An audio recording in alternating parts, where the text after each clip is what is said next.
ते अगरबत्तीचा व्यवसाय करते आणि मार्केटिंग सुद्धा करते. मला बोलायची एवढी सवय नाही आहे स्टेजवर, फक्त मला व्यापाऱ्यांपुढे बोलता येतं. आपल्यासारख्या महिलांपुढे मला बोलणं म्हणजे फार अवघड होतं. माझं बीपी लगेच हाय होतं. ताईंनी मला खूप आग्रह केल्यामध्ये मी आता इथे आलेली आहे. तुम्हाला माझ्या व्यवसायाची माहिती देण्यासाठी काय सांगू आता तुम्हाला. मी खूप माझ्या मिस्टरांनी सायकलीवर असतानापासून अगरबत्तीचा व्यवसाय चालू केला. त्यावेळेस मी घरी पॅकिंग करत होते. अगरबत्त्या आणायच्या कच्च्या, त्या सेंट करायच्या आणि मग त्या पॅकिंग करायच्या.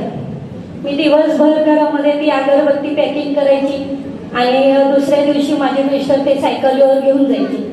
एका दुकानदारांकडे एक तास 2 तास उभं राहून 5 वाली अगरबत्ती 10 वाली अगरबत्ती ही विकायचो आम्ही. त्यानंतर असा विचार केला का ह्याच्यामध्ये काय आपलं भागत नाहीये. ऍक्च्युली आम्ही डिंबेगावचे धरणग्रस्ते, तिकडे आमची सोय नव्हती होत येणं जाणं एवढं मार्केटला फिरणं. त्यामुळे मग आम्हाला कळमला जागा भेटल्यामुळे आम्ही कळमला आलो. कळमला स्थायिक झालो. उषाताईंच्या शेजारीने आम्ही भाड्याने राहिलो. जवळजवळ आम्ही 10 वर्ष भाड्याने राहिलो. 10 वर्षामध्ये इथून उचल तिथे तिथून उचल इथे असं करत करत हा प्रवास आमचा खूप दुःखामध्ये सुरुवात झाला. पण आता खरंच वाटतंय का सुखाचे दिवस आलेले. त्या 5 रुपये 10 रुपये अगरबत्ती विकण्यामागे असं वाटायचं का नाही अजून आपण काहीतरी केलं पाहिजे. त्याच्यानंतर देवपूजा अगरबत्ती तुम्हाला खूप जणांना माहीत असेल का नसेल मला माहीत नाही. त्यावेळेस देवपूजा अगरबत्ती खूप चालली. त्यावेळेस आम्ही खूप मार्केटमध्ये ती अगरबत्ती विकली. विकल्यानंतर मार्केट वाढत गेलं. काही दिवसांनी आम्ही थोडंसं कुलस्वामिनीमध्ये कर्ज करून एमईडी घेतली. एमईडीचं कर्ज फेडायचं, मुलांचं पालनपोषण करायचं. 2 मुलं कशी वाढवली हे मलाच माहिती. एकतर सासूचा आधार नाही, सासू तर नव्हती, सासरे पण नव्हते. आम्ही दोघं आणि आमची 2 मुलं अशा प्रवासामध्ये पुढे आम्ही जात चाललो. त्याच्यानंतर एमईडी घेतल्यावर माझ्या मिस्टरांच्या हाताला अक्षरशः म्हणजे पेशवाहून खड्डे पडले होते. एवढी बेकार परिस्थिती.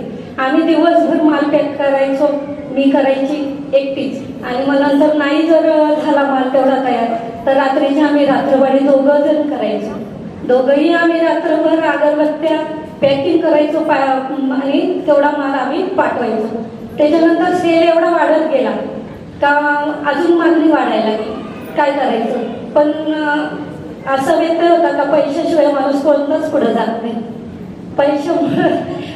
पैसा हा फार महत्वाचा आहे. पैसा आणायचा कुठून. त्याच्यानंतर माझ्याकडे होते 1-2 दागिने, ते मी गहाण ठेवले. त्याच्यामध्ये मी परत धंद्यामध्ये वाढवले. धंद्यात वाढवता मला असं वाटलं का एवढ्यात काही आपलं भागत नाहीये. त्याच्यानंतर युको बँकेमध्ये गेले.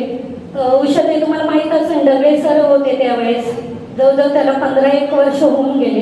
ते स्टार्टिंगला आले तेव्हा आमच्या कळमच्या महिलांना खूप जणांची नावं घेऊन त्यांना कर्ज दिलं तर मला त्यावेळेस स्टार्टिंगला त्यांनी 50,000 सबसिडी दिली. 50,000 सबसिडी दिली. त्याच्यानंतर मग मला खूप आनंद झाला. मी म्हटलं चला एवढ्या पैशामध्ये आपलं होईलच, व्यवस्थितच होईल. मग ते पैसे पूर्ण धंद्यामध्ये गुंतवले. त्याच्यामध्ये खर्च, मुलांचं शिक्षण ते करून आम्ही पुढे दोघंही आम्ही नवरा बायको पुढे गेलो. त्यानंतर असं वाटायला लागलं का नाही एमआयटीवर काही आपला माल जात नाही. मग आम्ही ओमिनी घेतली कर्जाने. ओमिनी घेतल्यावर मग एखादा ड्रायव्हर बघितला. ड्रायव्हर बघून आम्ही तो माल सेल करायला लागलो.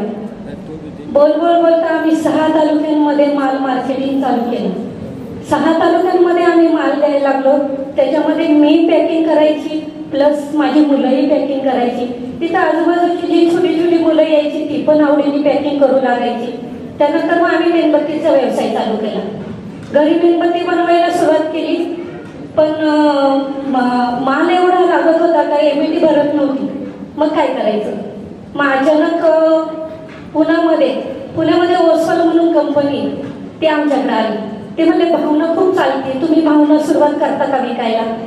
तर आम्ही म्हणलो बरं ठीक आहे, आम्ही भावना पण विकायला सुरुवात करतो. त्यानंतर आम्ही भावना विकायला सुरुवात केली.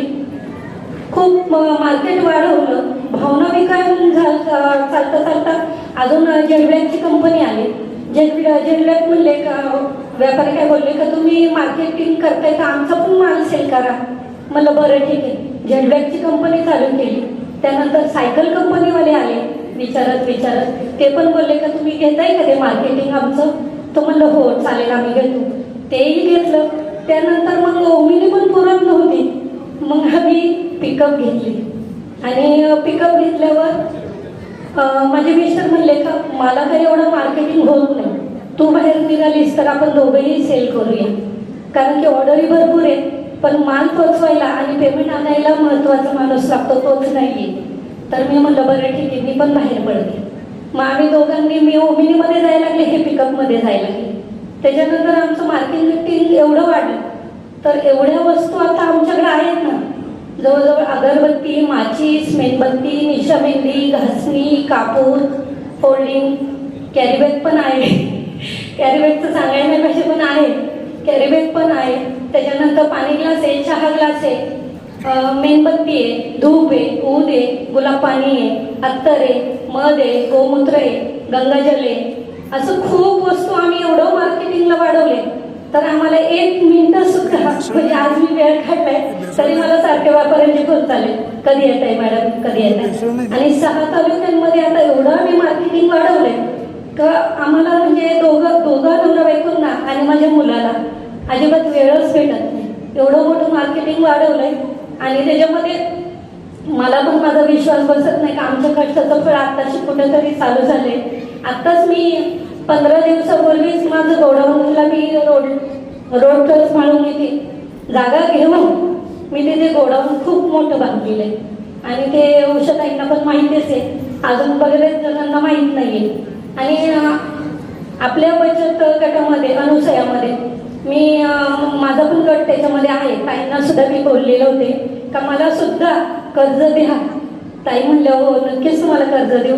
म्हणले भेटायला येऊ, पाहायला येऊ. म्हणले या.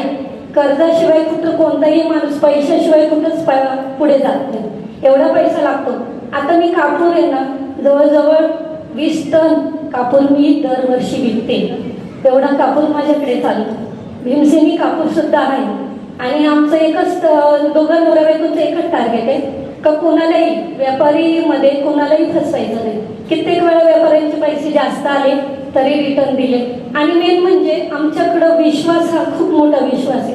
म्हणजे जिथे आम्ही जातो तिथे लहान मुलगा जरी काउंटरला उभा असला तरी आम्ही त्याला कधीच फसून 2 रुपये जास्त वाढून कधीच पैसे घेत नाही. त्यामुळे मग होलसेलमध्ये आम्ही 6 तालुक्यांमध्ये एवढं प्रमोद एजन्सी म्हणून गाजले. आणि प्लस माझं जयश्री कॅन्डलमधून पण, आणि त्याच्यात घासणी बनवते बायकांना. रोजच्या माझ्याकडं 7-8 बायका कामाला सुद्धा आहे. त्या बायकांकडून मी घासणी बनवते. त्याच्यावर पण नाव माझ्या मुलाचं मी दिलंय, मिस्टर संदेश म्हणून. तर ती सुद्धा खूप चालते घासणी. त्यामुळं बस आता मी एवढंच बोलते, मला जास्त नाही काय बोलायचं. धन्यवाद.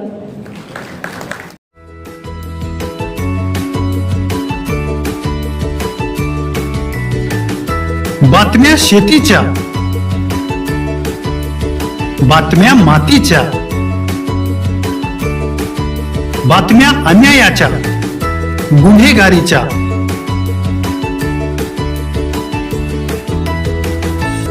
राजकारणाच्या आणि समाजकारणाच्या, शोषणाविरुद्ध बुलंद आवाज, जनसामान्यांच्या हुंकाराची गाज, सत्कार्याला प्रोत्साहन, दुष्कृत्याला अनुशासन, निर्भीड, निस्पृह, सडेतोड, बेधडक आणि रोखटोक म्हणजेच विघ्नहर टाइम्स. शोध बातमीचा, ध्यास सत्याचा. आपलं चॅनल, आपली बातमी. सबस्क्राईब तर कराच, पण बेल आयकॉनवर क्लिक करायलाही विसरू नका.